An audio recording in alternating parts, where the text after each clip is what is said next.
Hello and welcome to Gabriel's 3D Printing. Today we'll be looking at print-in-place spring-loaded box uploaded by Turbo Sunshine.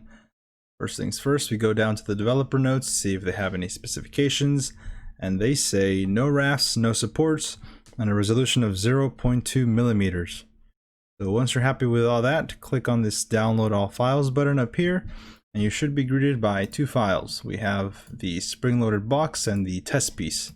Now this is a bit of a lengthy print, so if you're not entirely sure your printer is well calibrated and can do clearances appropriately, print the test piece. It'll save you a lot of time if you're a beginner and if you're not sure if your printer is well calibrated.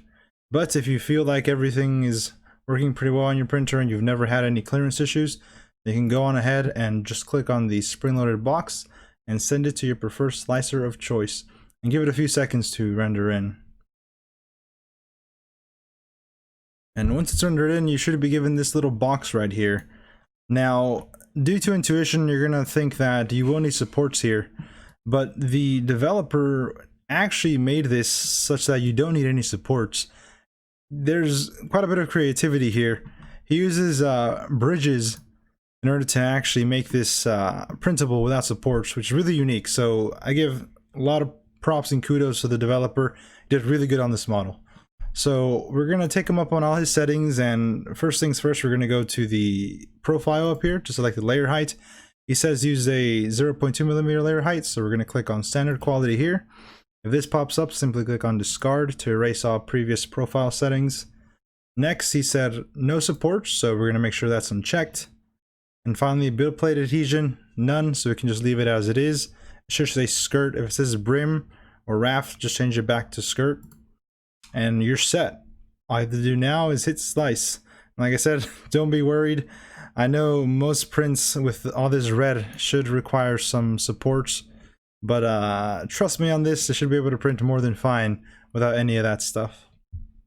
Once it's finished slicing, you should be given a time estimate of roughly 9 hours and 36 minutes, but that time will depend on both your printer and the settings you used, as well as a estimated filament usage of 67 grams. Now we always preview the print, see if anything weird or funky is going on. And it looks like everything is sliced correctly, so all I have to do now is send the file over to your printer and start printing.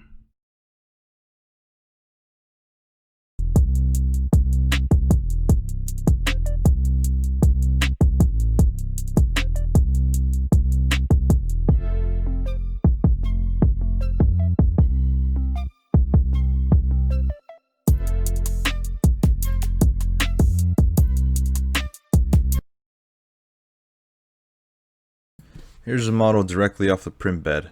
The top may be a little stiff and may not want to move, but we can definitely alleviate that in the next few steps.